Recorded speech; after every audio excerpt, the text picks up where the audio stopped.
National Weather Service in Chicago has issued a severe thunderstorm warning for Kendall County in northeastern Illinois, Grundy County in northeastern Illinois, until 10:15 p.m. At 9:15 p.m., severe thunderstorms were located along a line extending from Earlville to near Marseilles to near Seneca to 6 miles south of South Streeter, moving east at 45 miles per hour.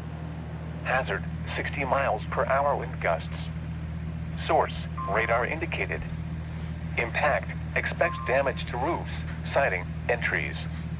Locations impacted include Aurora, Joliet, Plainfield, Oswego, Yorkville, Morris, Channahon, Minooka, Plano, Sandwich, Braidwood, Coal City, Dwight, Montgomery, Boulder Hill, Diamond, Seneca, Gardner, Mauzon, and Newark. Including the following interstates: Interstate 55 between mile markers 220 and 233. Interstate 80 between mile markers 103 and 122.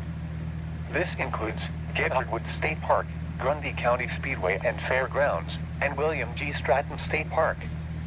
For your protection, move to an interior room on the lowest floor of a building.